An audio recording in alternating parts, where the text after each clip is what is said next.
We return, recording on the same day that this comes out. Wait, it's fine. It's fine. I worked a half day. Life is good. Everything's fine. The sun is sort of out. Sort of. Everything's fine. Sort of. So, I have a 3-day weekend and a very light stomach flu. So, here we are. we're okay. We're doing great. Everything's fine. Everything's fine. Everything's fine. But I don't think we actually announced what we were reading on Instagram. Our I bad. don't think so. Uh we'll do better next time. But we read Starshipped by Cat Sebastian, a gay. So I don't Yay. think we discussed it in our like summer reading roundup, but it was I don't shouted think out by so. our gal at the New York Times once again. That's right, because we needed a filler before we go into Carly Fortune, which Yes. came out like earlier this week. Obviously, we could not read it in 3 days, although I guess I technically ended up reading this book in 3 days. So, I guess we Same. could have. But It's fine. I want to give Carly her flowers. I want to make sure Yeah, I have time to sit with that one. exactly. It's been a minute since we've been with Miss Fortune, especially for me, who I don't think I've read one since we did our Carly Fortune double feature.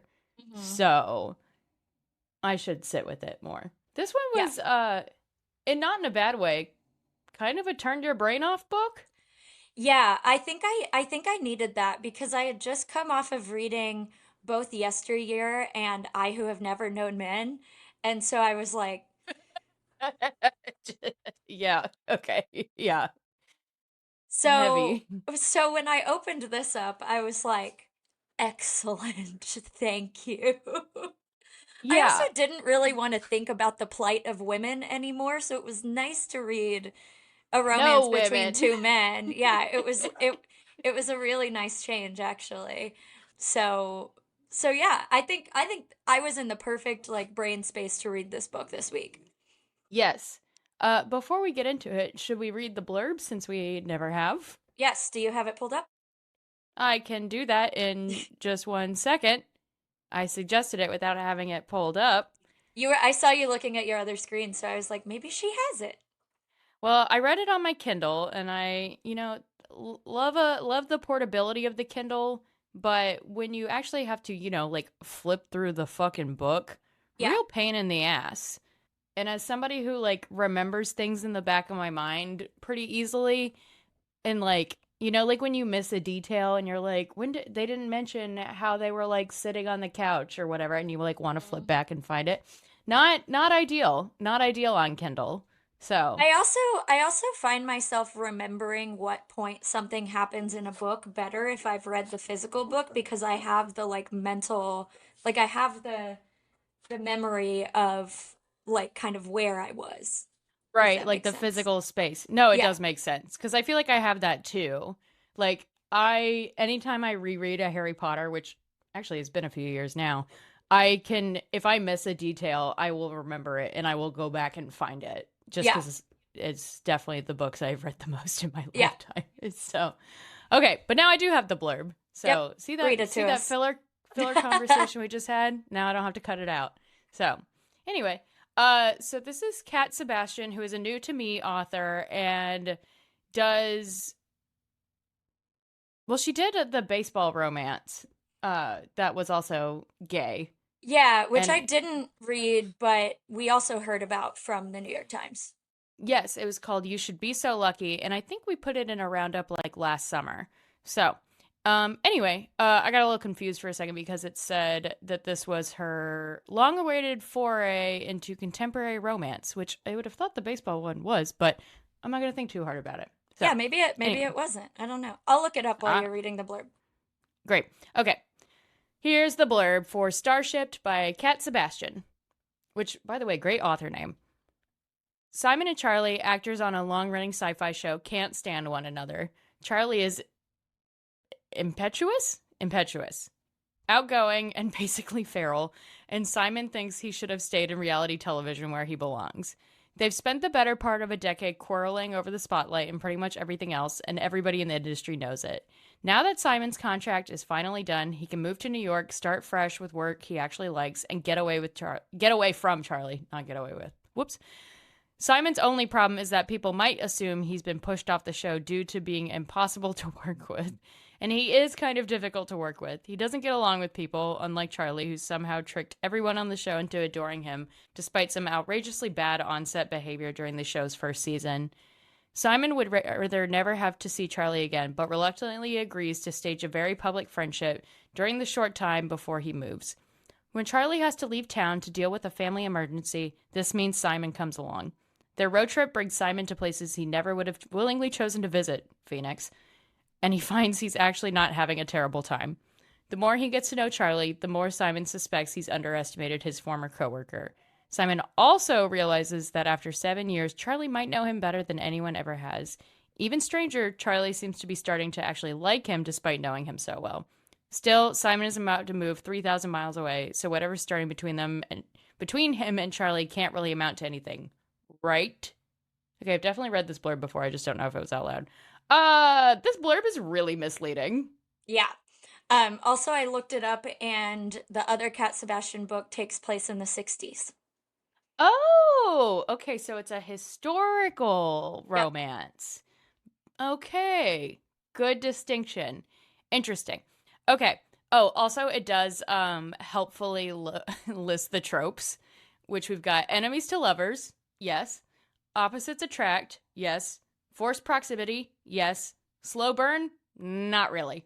So, Really, no. I guess if you consider all the time that they've known each other off page, then right, but I yes. certainly don't. And they also don't have sex. Well, I guess they do have sex like later in the book, but they kiss, I think it's around like 40 something percent, if I remember correctly. They kiss and then they bang. Yeah, And it's like, yeah, like around 40%. yeah. So yeah, as Katie and I said before we started recording, this isn't a super plot heavy book. It's kind of based on vibes almost. Yeah, It's and it really reminded me of, and I'm obviously not just saying this because it's two men, but just the overall vibes. It reminded me a lot of Heated Rivalry in that there's sort of this like the book, not the show, but like it's sort of a workplace thing. Like mhm. it is highly based in like the public can't know that we're together, but maybe they can, kind of like will they, won't they, part of it. I don't know. The vibes felt similar to me. It's hard for me to describe, but it was reminiscent of that. Yes, the characterization, the I understand what you mean because the characterization of Simon and Charlie did feel very similar to Shane and Ilya to me. And of Yes. course I didn't read the book, but you've got Simon who's the very like anxious like character and then Charlie is the more rakish of the Mhm. two, perhaps Mhm. the bad boy, if you will. And yeah, I think like what I expected from this book was more more TV shenanigans, which I'm gonna Same, say yeah. I was looking forward to, but we only really get a little bit of them on the show before it like breaks for the season. Mm. And then I did think it was very like insular with just the two of them. Like it Yeah. really was more of just like you have like really kind of only one main side character and that's Jamie, who is Simon's ex but also like best friend. And he's Mm. really the only consistent other character. Like of course you have other like side characters who kind of like pop in and out, but like a lot of the book is really not about the way that they interact with anyone else. It's really Yeah. about how they interact with each other in a way that was really nice in some ways, but also felt a little contained in a way Mm. that didn't maybe feel as believable for like basically the two stars of like I don't know. Like imagine if I was gonna say the Mandalorian, but I was like, the other star of the Mandalorian is Baby Yoda, Grogu. So like, they can't get together. But like, Right. okay, like say like from like a long running like TV show, like it would have been like if the two leads of like the X-Files got together, whose names I'm blanking on Right. right now. Right. Like it so it was really like it could have kind of been about like normal people. There wasn't a lot of conflict or plot points that had to deal with them being like big TV stars. You know what I mean? Yeah, it mostly just exists as the conduit for them starting to hang out. Right. Like it's so okay. Yeah, let's talk about the impetus of them hanging out together, which is that Simon is ready to leave the show, which is called Out There, which is I did find to be like a kind of silly but funny TV show title. And he's ready to go like work on this play in New York. So that's kind of what the blurb is like talking about with him like moving to New York. But when I was reading the book, I was like, oh, but he's gonna like move back to LA. Like I Right. didn't clock it as like a permanent thing. Like I don't know. So Yeah, maybe I wasn't paying enough attention. it felt way less about him leaving LA and way more about him leaving the show. Right. Yes. And so again, maybe I wasn't paying enough attention, but I had read that of like, oh, he just like wants to do something else. Like he doesn't want to be on the sci-fi show anymore. He wants to do other actor projects. And it in this moment it's him like moving to go to New York for a few weeks to like do this play or whatever. So, anyway, but he I did not really like buy the reason for them to do like a fake friendship. I thought it was like kind of silly, but doesn't really matter. That's what we're gonna like move on to is like as they kind of say in the blurb, they're gonna be like, well, I think Simon is which like it is established immediately that Simon is an extremely anxious character with OCD diagnosed and severe migraines. So more migraine representation in our romances, which has at least happened like two other times of people with like debilitating migraines. So shout out to my fellow migraine sufferers. Thanks. Kat, I appreciate it. But anyway, so Simon kind of like has I think this worry that he will be labeled as like very difficult to work with, and they're like, well, we should like get lunch and stuff and like hang out publicly so people know we don't hate each other. And then Which this seems to me like if this was this much of a problem, it probably would have come up at some point in the previous 7 seasons of the show. also like the first interactions we see of like Charlie and Simon is like they very clearly like do not actually hate each other. Like it's very much on the page of like Cat Sebastian writing like only Simon notices that he's allergic to the tape that they put on him, and Charlie knows that he loves these blueberry muffins that he keeps. Like they are like very much like negging each other. Like very clearly like don't hate each other. Also like they're giving each other rides home. So like they're not like enemies, you know? Yeah, they very clearly don't hate each other. They're just not really friends. They're just like Yeah. they're just like normal coworkers. Yeah, like the bickery kind, Yeah. sort of. So, Yeah. you know. Anyway, where was I going with that? Oh yeah. Okay. So they like get lunch and it's like awkward, but they like do accomplish the goal of like being photographed together and they're like, okay, like they keep going. And then Charlie's pseudo stepdad like goes missing. And he runs into they also live in the same neighborhood, like 5 minutes apart, Yeah. walking distance, which is funny. But like they're on a walk and Simon runs into Charlie and Charlie's like, I have to like cancel our dinner or something. And Simon's like, what do you mean? And he's like, well, I have to go to Phoenix and find my missing stepdad. I guess you could come. And Simon's like, yeah, okay. Which this is like an insane setup for like what is ostensibly a what's the word like pap walk. So Yeah, exactly. Yeah, they're like, we were supposed to be spending all this time together, and now if I have to go to Phoenix, we can't spend all this time together, but we could if you come with me.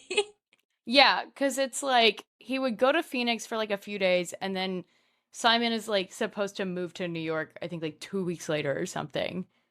Again, it doesn't really make any sense. There's not a lot of logic there. But Yeah, and I think also like Simon is also kind of noticing like Charlie should probably not go do this alone because he's freaking yes, out. So there's that layer of it too. yes, there is that layer, and obviously they need to be in the same room to like get together. So, Right. you know. So they go to Arizona, they drive, and it is like a cute little road trip that they take where they are doing what they set out to do, which is having their picture taken. Because again, it's like if the stars of the X-Files walked into your restaurant, like people freak out Mm. and like post cute little TikToks on them of them and stuff. And I will say that like I did enjoy the little Discord that was like put throughout where it was like you could see the fans like kind of reacting to some of this stuff, and also like what felt like a very insular way, but you know, like when sometimes books will use like articles or you know, it's like what's the word, epistolary, but it's not Mm. epistolary. Yeah, you know what I mean. Yeah. You know what I'm talking about. Yeah. Yeah. So anyway, I don't know if that's the right word, but I thought that was nice. That was a good touch.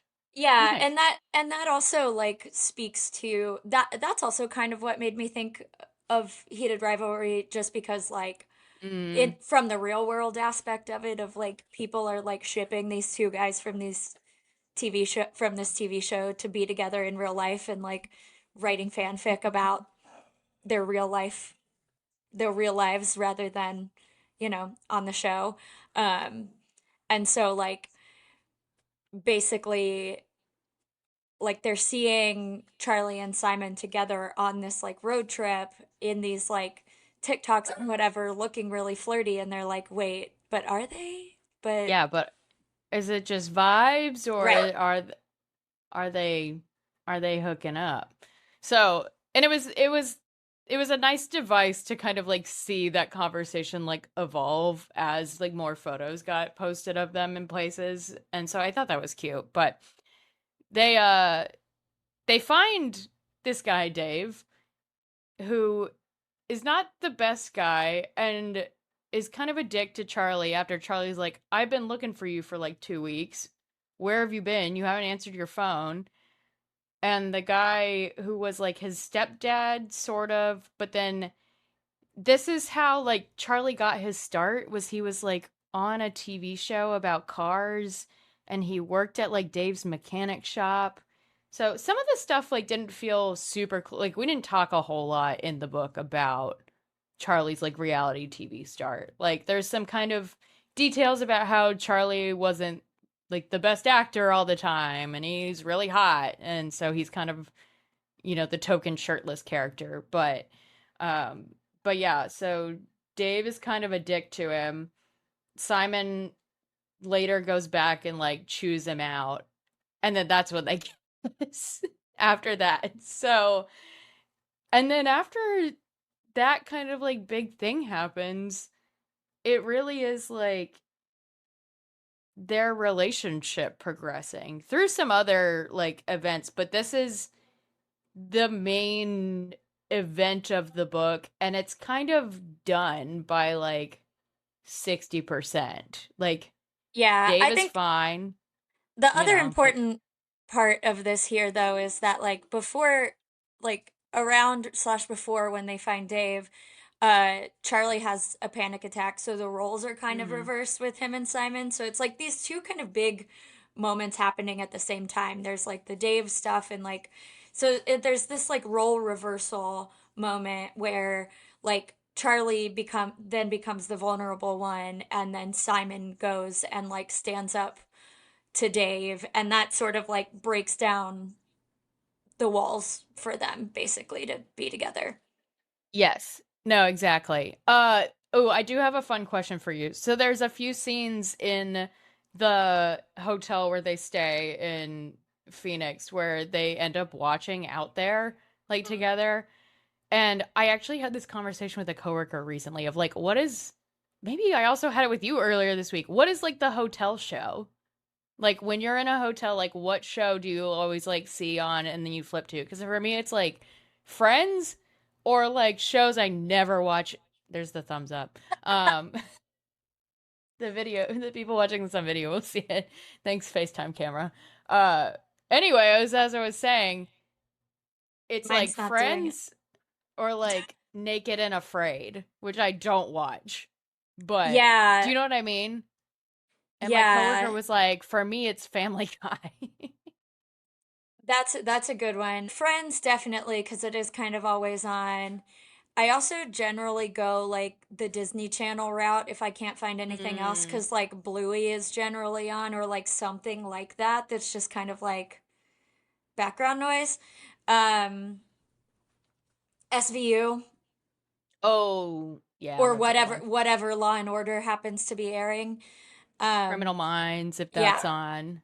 It's exactly. like, Those sorts of shows or my I love we were talking about this earlier this week. I love those fucking cop shows. yeah, the bootlicker shows and I True love them. TV. I was a big Uh, Live PD girl when it was on.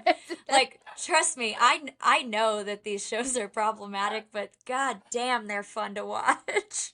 well, okay, I was explaining this to somebody also recently where I was like, Katie was texting me and Austin about these shows, and one is called, what was it? Seized at the Airport, Seized which at is the airport.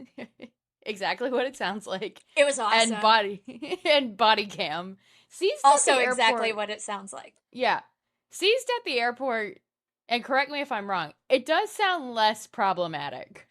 Yeah, because it was super interesting actually because there was one lady that was like traveling from somewhere in Africa into the States and they pulled in a TSA agent whose like specialty was like environmental stuff because this woman had a bunch of like food and like food adjacent items and so she was like an environmental expert that was like checking to see if there were like pests in the food items that she had brought. And so that was actually crazy interesting because I didn't know there were like specialized like TSA positions like that, but B, like it was cool to see how they searched those things and the things that they let her take versus what they kept. Okay, that sounds really interesting because I remember the first time like I flew out of the country and like coming back and I was like, get all that fruit and shit out of your purse. Like, you can't bring that back into the States. Or when we came back from Puerto Rico a couple weeks ago and there were all these signs everywhere that was like, you can't bring back pork. Like, and we had to send all our bags like before TSA into a different special thing that I guess like checked if we were trying to smuggle back a bunch of pork. And I was like, I have a kind bar in my bag. Like, I'm allowed to bring that back, right? And Austin was like, yeah, it's like to make sure you don't have like a full leg of ham stuffed in your backpack or whatever. And it was like, this is really interesting, actually. So, Yeah, it was cool because this woman was picking all of the little pests that they ended up finding and putting them in individual little test tube things that then get sent off for testing. ew. It was so interesting. Okay, seized at the airport. Good. Body cam? Probably not. Body cam No. bad. Although I did get to watch a pretty sick high-speed chase in New Mexico.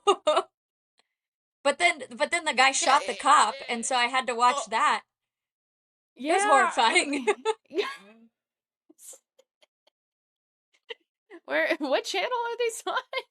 I don't know. I bought YouTube TV for a month to watch all of the rest of Summer House live because I can't wait until the next day. So I'm trying to get my $75 worth. And I don't know. This was just on. I'm like treating my house now like a hotel where I'm like, what can I put on in the background? Seized at the airport, Seized. obviously. So it It's had to have time for been, seized at the airport.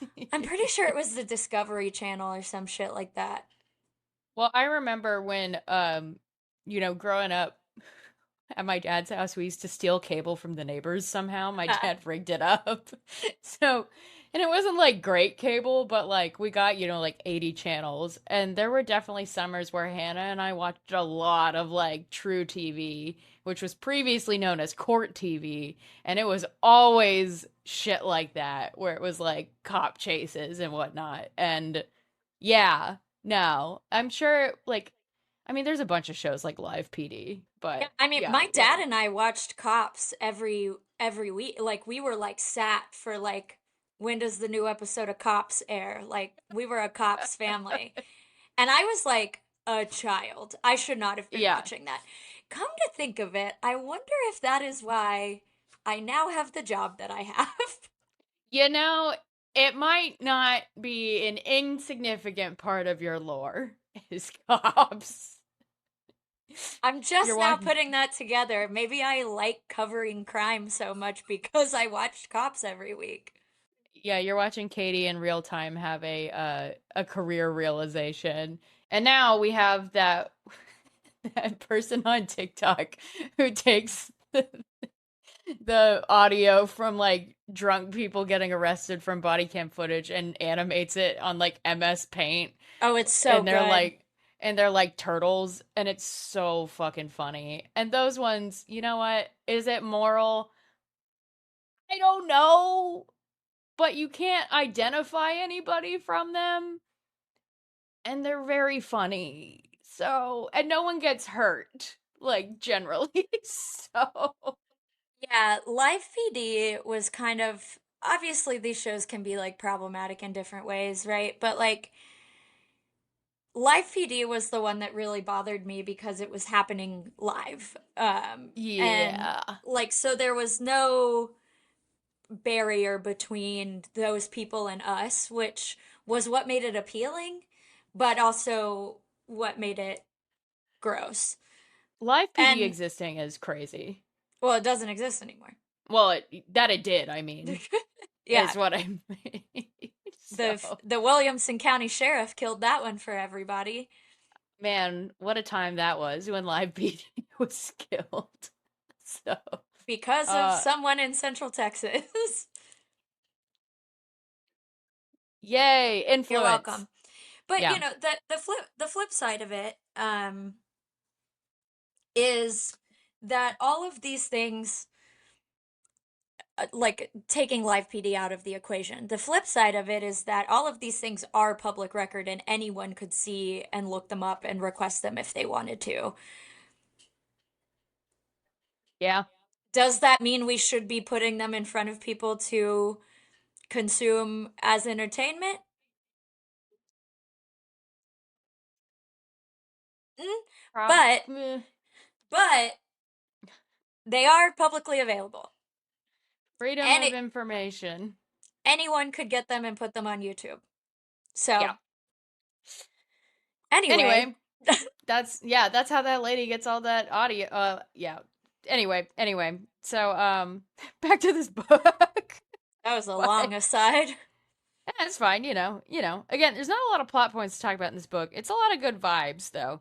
Let's talk about the depiction of like Simon's anxiety, because I think like one of the things that really, in a nice way, struck me about this book is that there's a lot of little miscommunications Mm. that happen, especially. So, okay, I should say that one of the big things that does happen is Simon gets a call that he's basically been like fired from the play because he was like an understudy and the like main guy is like coming back. And he kind of freaks out and then goes to New York from Arizona, doesn't really like tell Charlie what's going on, and is also like having a migraine. And then he kind of like drops off the earth for like a day. And then he like holes up in this New York apartment in Depression Nest and watches like out there and is like texting Charlie and just kind of like, ooh, what does he put it where later to Charlie he's talking about what it's flowers in the attic, wallpaper in the attic, Yeah, the something book like that. the book where where the terrible man locks that woman in the attic and all that she can do is like look at the yellow wallpaper, and he's like, that's what I want when I'm spiraling, is I want to be locked in the attic, which like to his credit he's like, this is the worst read of that book that has ever existed, don't worry, I know. So You yeah. know, I really liked that depiction because that is kind of how I respond in situations like this, which I think you've seen me do before, where it's like I'm not I'm not retreating into myself and avoiding people in a bad way. I'm doing it because this, like, I need to do this for a second. Like, I get to a point where I'm so overwhelmed that, like, even leaving my house feels scary, and I need to be like, and this is a little different, I guess, but I'm like, I need to be with my stuff, with all of my stuff in my safe space Mhm. with my dogs. And I just want to live in this little bubble for a little while until my brain tells me that it's safe to go outside. And so I identified a lot with this. I don't like that he like dropped off the face of the earth for 24 hours, but I also appreciated that it wasn't like a hard ghost. It was like he disappeared and then he came back and was like, "Sorry, here's what happened." Like that was crazy. I was doing that for a little My while. bad. Right. Yeah. Um And but I people gave him some shit for it, and he was like, "You're right. That wasn't very cool. Sorry." right. So, Exactly. yeah. Yeah. And so I did really like enjoy that because I was also like, "Oh, this is nice because this is what I do." And is it always a great way to cope with things? No, but Charlie is, or Simon is very self-aware in the book of like, this is what I need and this is what I do. And I too am not sure if this is always necessarily healthy, but this is what gets me through it. And Right. I feel like that's very much how I am about it too. I'm like, listen, I don't know, like, I don't know if this is the best way, but I also don't have a better way right now. So this is what we're Mhm. working with. And I feel Sure. like I've told you that a bunch of times too. Like, I'm not like avoiding people, like, I'm not hiding from anyone. I'm not like pulling away. I just need to like hard shell around myself for a second and then I'll be okay again. Sure. Yeah. And I think it was one of the kind of journeys that Simon goes on individually in the book is accepting that people love and care about him and like want to help him with his things, like his OCD and his anxiety, and like want to be around him. Um some of that like shows up in like that he wants to be like taken care of both like as a partner romantically but also like sexually, which he has like some feelings about, and it's like a very vulnerable moment that he like has to talk to like tell Charlie like that's what he wants. And he and Charlie like do have very good like bitchy banter between each other. Like they do, like even when after they get together they like continue to like make fun of each other and like call each other assholes and stuff like that. Like I appreciate like that stuff that like their relationship was like built on in a way like didn't go away. It just has a different layer of affection behind it. And so, yeah, I thought that was like yeah, this book was really, I felt like, different than a lot of romances we read, in that there is so much. There's not like a big breakup. It's very like insular. So like Charlie ends up coming to New York to spend all this time with Simon, and it's very domestic. Like this, Mm. actually a lot of this book is very domestic, Yeah. where it's them two on the trip together.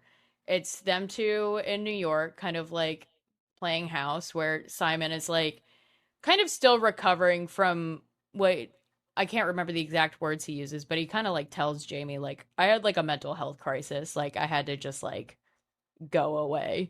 And that had been like going on for like a year. It wasn't just like, he got fired from the play and kind of freaked out.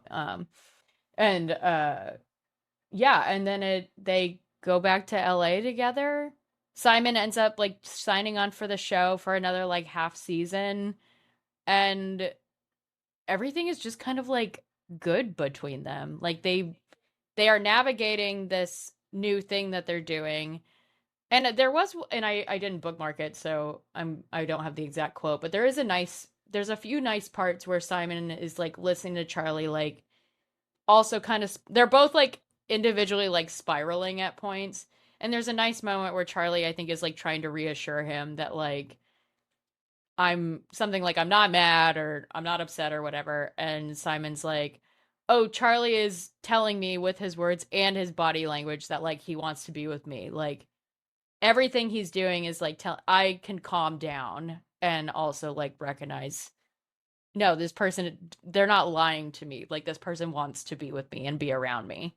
Yeah, I think this book is a good kind of case study in how as as anxious people, like when you're with somebody romantically who legitimately like settles your nervous system, like there's a reason for that, and like you know, the majority of the time you can trust that. Like if it's like an actual real feeling of like this person is taking care of me and this is comfortable, like how nice. Like they're telling me with their words and also with their actions. Maybe I don't have to be like constantly on edge, which is a fun thing that I'm adjusting to in my relationship, where I'm like, why are you so nice to me? That's weird. What's your motive there? You just took my And trash out for me without me asking. What do you want in exchange? interesting. Yeah. What are we doing? And I think like that's a thing that I am like constantly having to unpack about myself, and probably will maybe in some ways for like my entire life, is that like I think always am very worried about like being a bother or being a problem to people, and like Simon has a very similar anxiety, is that like, you know, that he's too much, that his anxieties, that his like issues and things like that are like, also that he's really self-conscious about being like known as being bitchy. And I was like, you know what, man? Sometimes me too. Like I do get really self-conscious about coming off as like being mean and being, yeah, people not wanting to be around me for whatever reason, or you know. So it was, it's always, you know, a little weird to see yourself on the page in that sense, and I'm realizing now as I'm talking about it a little bit more of like, uh-oh, what a thing. Well, and mine is a little less that and more just like, and I said this to Phil the other day, and I didn't really even realize I hadn't ever thought about it that way until I said it out loud, because we were talking about, you know, like he just got a new job and he's adjusting to that, and he's like, you know, like I'm making an investment into my own future, but also like if we have a future together, this is an investment in our future, and like we can take care of each other, and like I can take care of you and I have a more stable like income and lifestyle and whatever. And and we were having this conversation over text, which is not the right venue for it, but it was when he was at work and I was asking him like, you know, how things are going.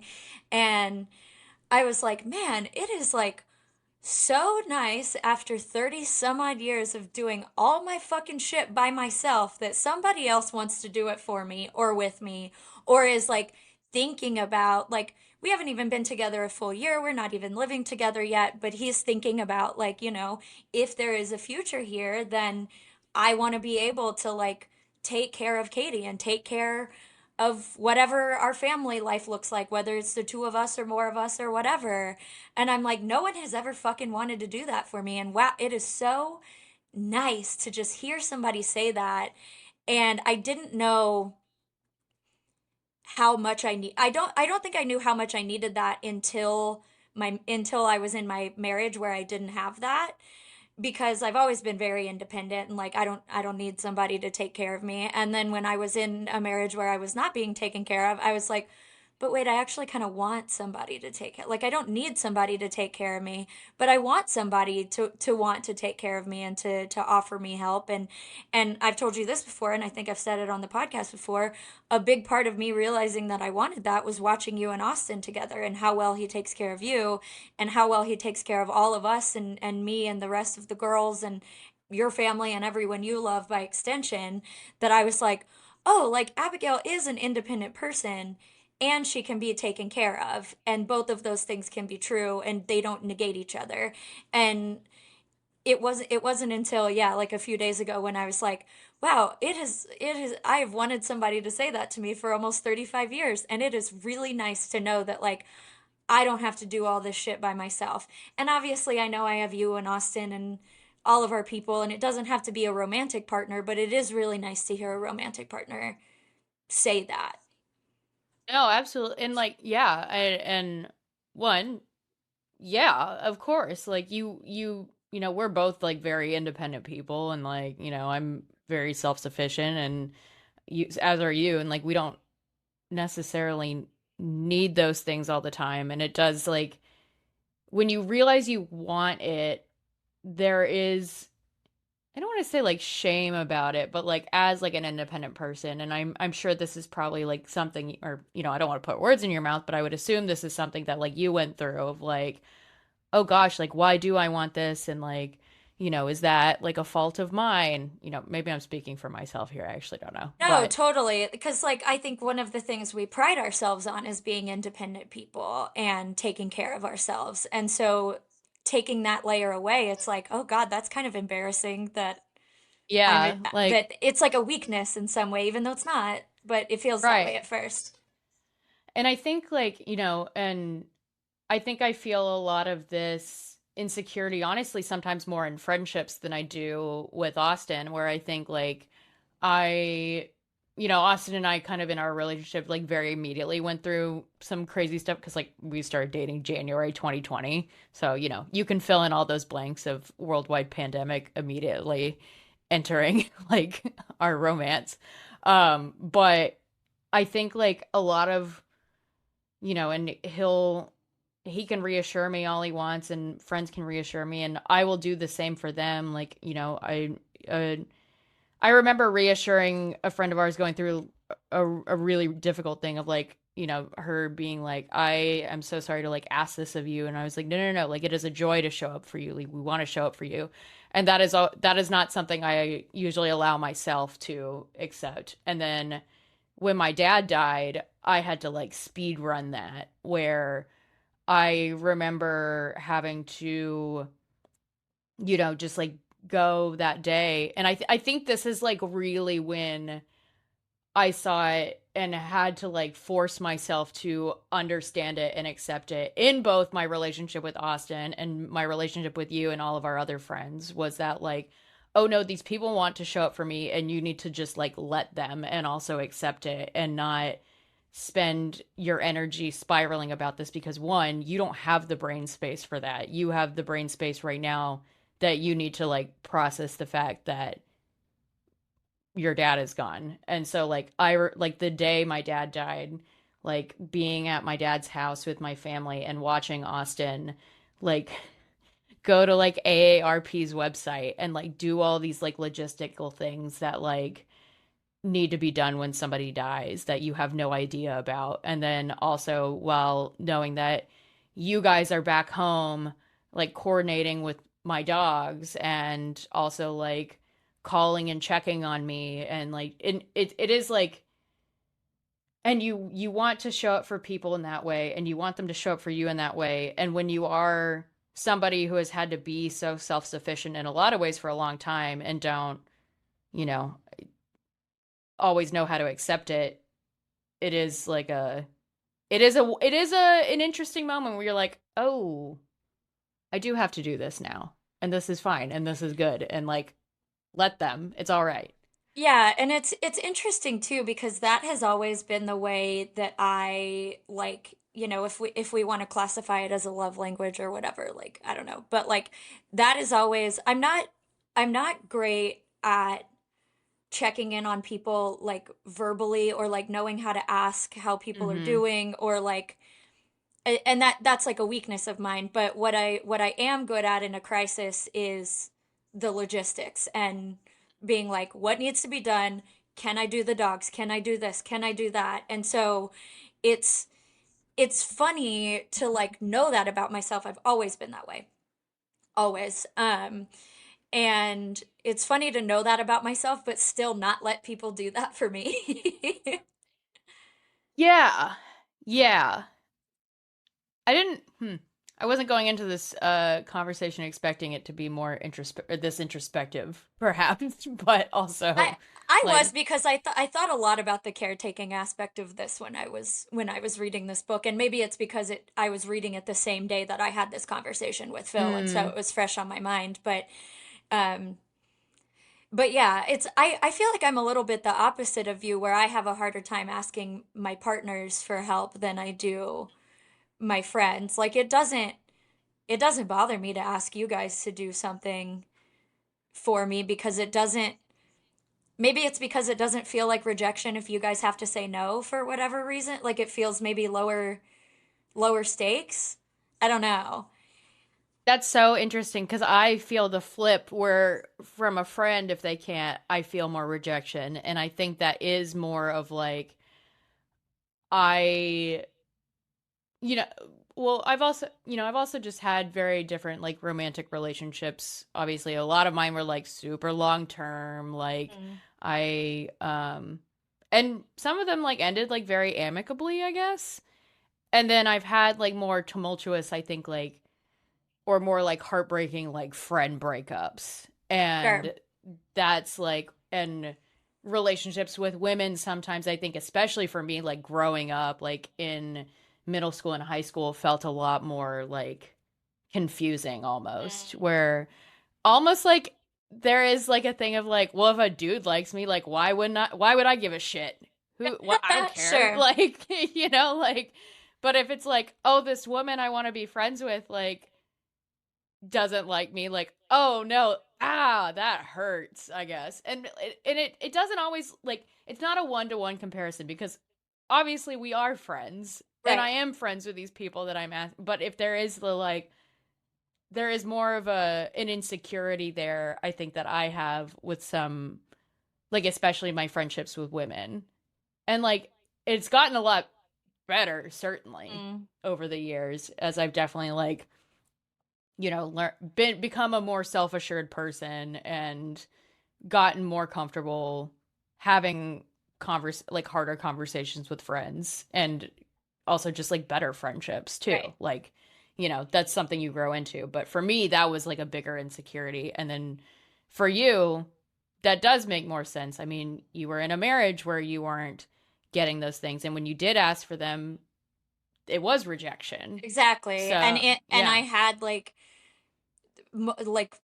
I would say, I had two serious relationships and then one situation that was not a relationship but might as well have been that both ended in like pretty strong, I would say, abandonment. One of them was like a ghosting. The other one moved across the country like without, he wasn't going to tell me. He had already booked the U-Haul and I found out because he left the fucking U-Haul paperwork on our shared kitchen table. That's how I found out he was moving after we had been together for 2 years. Like yeah, big thumbs down. Uh Thumbs down. some of you know who I'm talking about. I'm still mad about Yeah. that and it was like fucking 13 years ago. That's a Um grudge you can hold, absolutely. I'm holding that one. The other one was like a guy who got back with his ex-girlfriend when I thought we were officially going to be together. Like I had some pretty like hard rejections from men that I was already like deeply romantically involved with or friendship involved that I cared about very deeply and I had some really intense shit to work through when those things ended and then obviously the end of my marriage. So it's like I romantic relationships feel a lot more fragile to me because of how my previous romantic relationships have ended. Meanwhile, I have a lot of female friendships that like I would say I've only maybe had two or three female friendships that like ended in a non-ideal way and I feel really confident that none of those had anything to do with me. Everything else just sort of either ran its course or like we still talk but not as much as we used to or whatever, but like most of the girls I'm friends with, I've been friends with for at least 5 years, and the rest of them, like, since high school. So, or at least college. So, like, those, I'm like, yeah, you're stuck with me. You're not going anywhere. Like, so yeah, Yeah. I've never thought about it in that way, but that makes so much sense how that's flipped for the both of us. Yeah. Yeah. And I don't know. I guess I've always had a little bit of a confidence of like, well, I've got that not like other girls energy. So if for some reason Austin decided to divorce me, which he never would, like, I'll have another romantic relationship. I don't want another romantic relationship. Let me be so clear. But Yeah. I don't Yeah, know. I mean, yeah, I have that too. And also, like, if a man has rejected me like early on, I'm like sad. I mean, you watched me dating around last year. When something would end, I'd be sad for like a couple days, and then I'm like, all right, Yeah. back on the Yeah. horse. Again, okay, that man doesn't like me. All right. Yeah, That's fine. Cool. yeah, Bummer for him. right, I'm really fun. So, right, whatever, you're lost, dude. I guess. I don't know. yeah. I guess I shouldn't say that. The last like relationship I had before Austin, I did get dumped and it was a bummer. So, That but was a rough that time. was that was a good event for me to experience. And I can look back on it and hold that grudge, but also be grateful I grew from it. Yeah, So, fuck that guy, but we're fuck gone. that guy. So, yeah. So anyway, but I think yeah, sorry, bringing it back to the book, but this is related to the book. I promise we don't come to Yeah, just yap about ourselves, you know. But it no, is no, it is. you're watching people in a relationship who are navigating their own insecurities about being in a relationship. Where Charlie talks about, you know, when he was with their other co-star, because Charlie's bi, where he was like, Alex said I was too clingy, and like the moment where Simon is like, "Can I have an hour alone?" and Charlie's like, "Yeah." And then Simon comes out and he's like, "I'm sorry, I didn't want to like hurt your feelings. Like, I'm not rejecting you." And he was like, "I can tell the difference. Like, it's Right, okay for you to want alone time." And yeah, I can be like clingy, but I know give me space versus I don't want you around, you right. know? Yeah, like Phil and I joke about being clingy all the time, and I'm like, finally, a clingy man. This is what I've wanted. Like, I want you to want to like crawl inside of my skin, but I also want to be able to like tell you to go away, Yeah. which is In a perfect. romantic way, not a Yeah, serial killer in a way. romantic way. Yeah, Yeah, like there is a there and it is a good when you come to that like understanding with a person of like, oh, I can tell them what I need and they're not gonna like take it personally, or if they do, like, okay, we can talk about it and like, oh, I'm sorry, I didn't mean it that way. I just and and Simon is like in the bathroom like putting on his skincare and being yeah, like, can you just leave me alone? And I'm like, you know what? I feel that way too sometimes where Austin and I are like trying to get ready at the same time and he's like next to me in the bathroom and I'm like, can you let me do what I need to do? yeah. Get out. There, And yeah, like for me, yeah. like So Phil will come over if I'm like reading a book, and he's like, "Yeah, I'll just like vibe on the couch, like look at my phone, like whatever," and then he'll start talking to me, and I'm like, "Shut the fuck up." no, you have to be quiet. I am reading my book. I would love Yes. I am so happy to sit here and have our legs be touching each other while we're doing this. Love that. Silently. Shut the fuck up. Quietly. Yeah. Talking time is later. Yeah. Now So it's it's quiet really time. nice cuz like I joked that I wanted a man who's obsessed with me. He's obsessed with me, but I can be like, "I don't want to see you right now." And he's like, "Cool. No. I don't really want to see you right now either. I'm going to go play video games." And I'm like, Yeah, all right, "Awesome. great. Love this for us." Yeah. I will say in this book I did expect a big dramatic thing with the Yeah. photo that got put and I was pleasantly surprised that it wasn't. But if you are somebody who likes a very like plot heavy book where there's a lot of things happening, this is not the book for you. I It's a lot agree. of like it's a lot of conversations between two anxious people. So, which again, as we're talking about is like very refreshing to read on page in a lot of ways and very uh yeah, also just tells you a lot about yourself possibly, but for this is not like an Abby Jimenez every chapter something is happening. This is like a series of you good? Are you good? I'm okay. Are you good? Like Yeah. the Spider-Man meme of like three anxious people just pointing at Truly. each other. This is the So, romantic version of the story of our friendship. You good? Are you good? yeah, you good? Who needs the other person more right now? Yeah, literally though. So, the book kind of like oh, another good like I don't know, another good part of this too is like when Charlie goes with Simon to see his family and Charlie's like, "You can't come with me to see my mom though. It's going to make it worse. Yeah. But if it's going to make it better for me to go with you, accept it, dumbass." Right. Like there's a lot of like moments of that with Charlie and Simon. And then yeah, there's no like breakup. They like go kind of public with their relationship. We don't get a ton of the like reaction versus the director of the show, Leanne, being like, I'm getting like questions, but like Which is no really one's nice. mad. It's nice to read a queer book where there's not this like big deal about them coming out or being exposed or whatever. Like Right. Yeah. it was really nice that like because like I think it was Simon that was checking in with Charlie that was like, "Are you sure that this is like okay?" And Charlie's like, "I don't give a fuck." Like, Yeah, what Charlie, there's a moment in the book where a photo of them gets posted where it like very clearly looks like they're on a date. And Simon has been like, are you sure it's not that they like quote unquote outed you? Because Charlie, I think publicly has only been in relationships with women. And he's like, no, it's not that. It's that it was a private moment. Like, private as in they were on a date, right. not private as I was with a guy, Yeah, and and he was I think at one point he said something along the lines of like, "I'm not closeted, I just haven't like publicly dated a man. Like it just yeah. hasn't happened."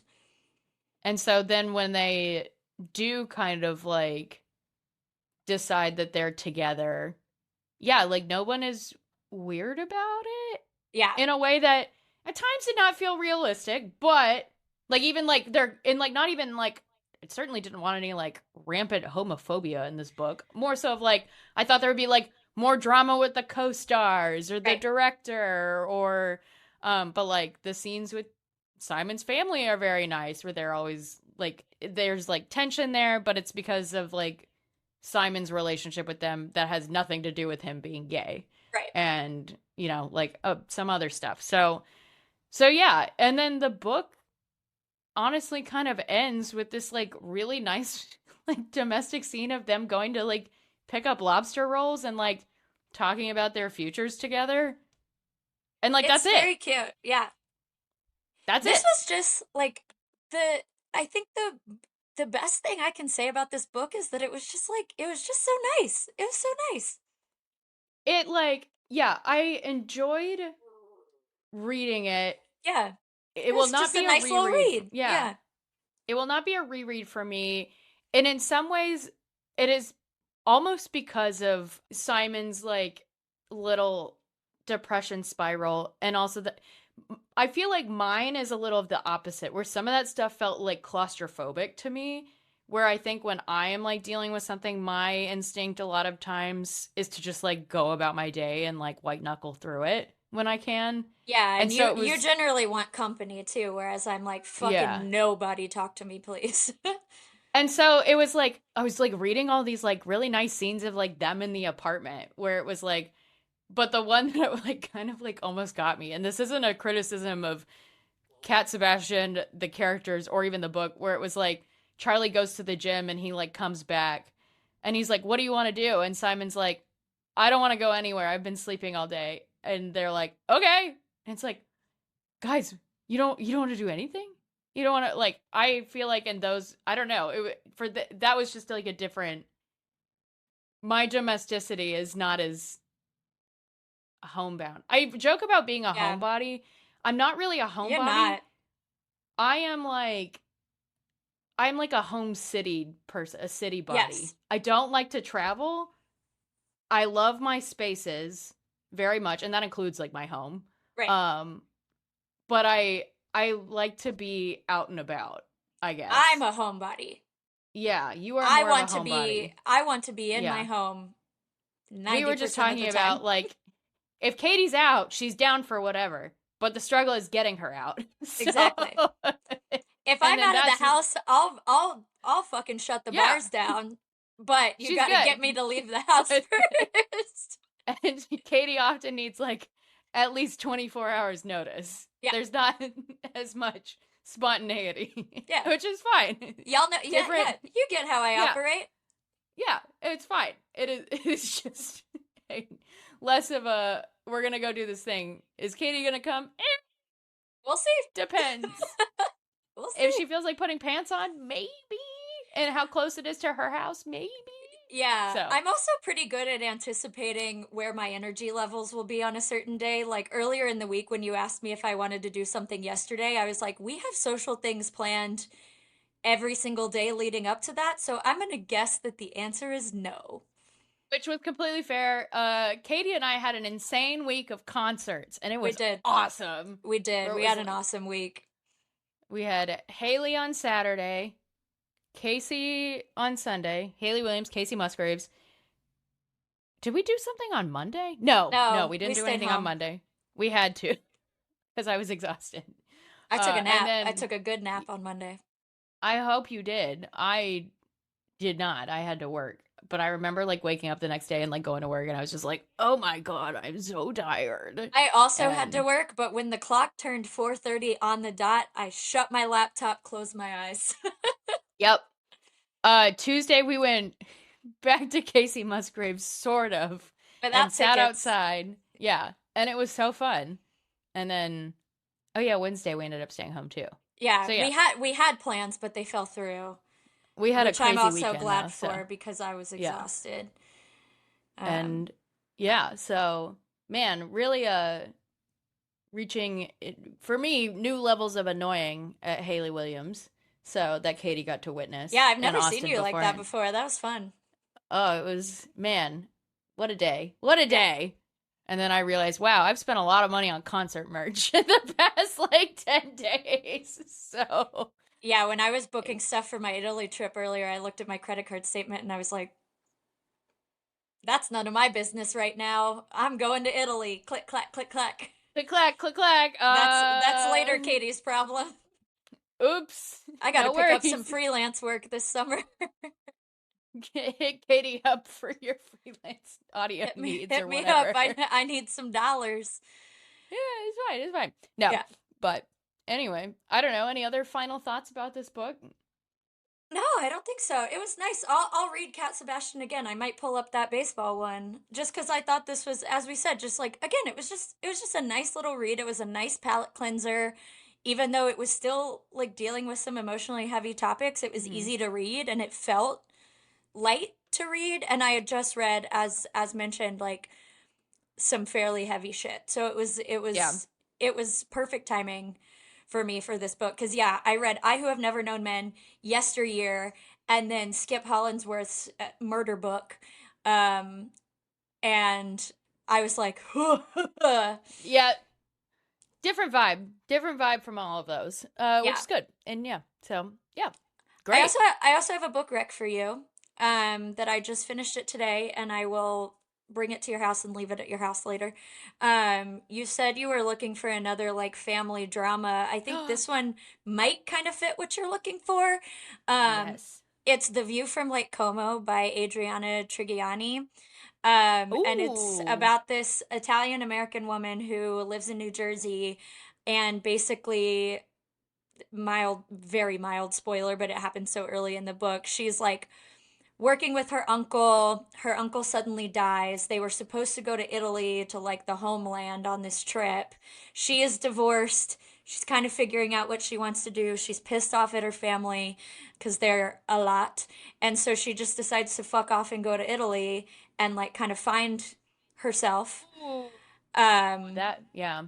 yeah, I think it kind of checks the boxes of what you were saying you were kind of looking for, where it's like it's not as like warm as like the unsinkable Greta James. It is a little more dramatic, but it has that like, you know, like Italy vacation Yeah.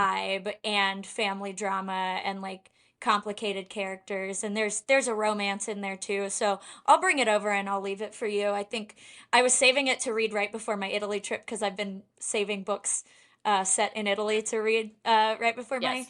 Italy trip. So um Excellent. and I'm going to Lake Como. So Oh, well, okay. Anyway, that's fine. So, um, what are you reading right this second? Or are I you am in between? actually I actually just today started a, would I call it a thriller or a horror? Probably a thriller. It's called Buyer Beware. It's by Catherine Ryan Howard. And it's sort of one of those books where it's like, is something happening in the house or is the house haunted? Which I Let's love that see. kind of book of like, is someone breaking in and doing shit, or is there a Is it supernatural element to haunted? it? Yeah. So I'm enjoying that. It's fairly short. It's less than 300 pages, so I haven't read like a thriller in I read a horror recently, but I haven't read like a thriller in a while, so I was just kind of scrolling through recent books on my Kindle and I was like, yeah, let's do that. Why not? Cool. Yeah. Great. What about you? I'm a fucking liar and I haven't finished Girl Dinner. So, for anybody, look, okay, as established, we've had a very busy couple weeks. And I feel like I was in Houston Yeah. the week before. And then our concert extravaganza. So, I'm a fucking liar, haven't finished, whatever, it's fine. I did get okay. So in my book of the month, one, here's a good preview of, the things we're going to read. I have Our Perfect Storm by Carly Fortune. Great. Next book that we're going to do. Yep. I think we discussed doing The Shippers by Catherine Center since we haven't done her on the pod. Yeah, we might hit that So, this summer at some point. yeah, so I got that. And then I also got Annie Knows Everything by Rachel Wood. And I don't remember what it's about, but I remember I did the little preview and I was like, oh, I like this tone and I whatnot. Did you just read it? I just read that. I should have told you that I had it because I got it in my book of the month Oh, last month well, or whenever. But now we both have it. oops. Well, did you enjoy it? Yeah, it was cute. I went through it quickly. It was kind of similarly one of those that I was like, oh, good palate cleanser. I don't have to think too hard about it. But I liked it. I am also just like generally so behind on all of the books I feel like I've purchased in the last year. So I probably need to do a TBR tour again and start creating a new stack of stuff I need to read. So, Yeah, I reorganized. I have like I don't know if the people can see, but I have all these piles under here, mm, under my bookshelf, and I finally reorganized them into like these are books I've read that I need to take to half price. These are books that here are romances I haven't read. Here like I still am working my way through my like divorced lady TBR. So I organized them not in the order that I want to read them, but I put them into categories, which helped me out a lot. But now that I've finally caught up on my rewatch of Summer House, I'm not actively like binge watching any TV right now. So I this week I have read like I think I finished 4 books this week. oh, Yeah. great. I'm like Uh hauling. yeah, okay, yeah. I need to do a TBR tour. I don't The Pit is over now. The Boys is almost over. Obviously still watching The Valley, which I got dead dadded on The Valley this I week. know. I know. Which I was like, are you fucking kidding me? This stupid show? I cannot believe where Hannah and I text each other about when we get like jump scared about a dead dad subplot, which also happened to us on The Boys like 3 weeks ago. Ugh. And I was just like, all right. I mean, like, Nothing it is doesn't, safe. nothing is safe. Again, doesn't like super bother me, but with The Valley, I was just like, okay, man, All the that's fine. shows. Yeah. Of all the shows, which like Lala and Michelle have a wonderful conversation Yeah. about like losing parent. Like it's lovely and it's very like it's very beautiful. It's a very nice moment between the two of them. But it was like the end of the episode too. Yeah. And I was like, we're not going to end on them like screaming at each other. That's why I watched this dumb show. Instead I had to watch incompetent men and a dead dad conversation. Meanwhile, So, this week's episode of Summer House ends in them screaming at each other, perhaps worse than I've ever seen on this fucking show. all right, Uh, I'm still Ooh, you know what? Yeah, I'm going to go watch that while I pack for Abigail's on my season quick 1. She's got a journey Yeah, ahead of her. I think I'm almost done with season 1. I I think you are. think I I think you think are. so. Yeah. I don't know. Um, So, yeah, but I obviously have my things I'm watching on a week to week basis. I'm watching Rhode Island. I'm watching Summer House. I'm watching The Valley, but I don't have anything I'm currently like binge like ADHD fixating on. So I'm back in my reading phase. So I'm gonna like also because I'm like bursting at the seams with books over here. yeah. So I'm trying to read a bunch of my physical TBR so I can get them out of my fucking house and take them to half price or try to sell them on Instagram or Facebook Marketplace or something. Um, and like mail them to people. Like, if you want some of my books, dear God, I will put them on the 50%. I'll make you pay for them, just not a lot. Not a And lot. cover shipping. But God, I gotta get rid of some of these. I feel insane. You know what? That's not a bad idea. Who wants a an authentic Katie Penchick book from her So background? some of them might be tabbed just for you. Aw, that is always nice when I borrow a book from you and I'm like, ooh, why did Katie tab this one? I wonder Yeah, if we're thinking the same thing. yeah, So it's a it little is peek fun. in your brain. So Yeah. anyway, Yeah, I gotta get through some of that shit. So that's on my agenda. I don't have anything to do this weekend or next weekend. the good news is it is almost summer reading season, and I am ready to take my little book to Barton Springs and flop in the grass and take my fucking watch off and turn my phone on D&D and roast with my little book and on That's the what cowboy pool deck. So, that's what I'm about to do at my apartment pool, even though the sun is not out. I just need to Blizzard, I think it's gonna be sunny next week. I think finally. We've I been think getting a the lot of sun's gonna rain. come out. It has been so rainy. Okay, no, partly sunny. I I'll hate it here. I hate I, it here. it'll come for us. Yeah, everyone remind us we said this in August when we're hot and angry. I'm So, not even gonna I'm gonna say it right now. I'm not gonna complain in August. I feel so crazy right now. I'm gonna take August in stride. I'm gonna love it. I'm not gonna complain. I will not make that same guarantee. I So, I I never realized how much of like a sunshine summer person I am until the past like 6 weeks because all of April was cloudy yeah. and I We've feel we crazy. I understand. We've been struggling out here. So, Yeah. the sun will come back someday. Not today, but someday. Ah, I hate it. Yeah. Okay. Well, next Anyway, we're reading Carly Fortune, so we have that to look forward to. and then don't know yet. But Carly Whatever Fortune next definitely for the summer. next one. Yeah. Whatever So, next summer one we want to get through. yeah. But anyway, that's that. Okay, bye.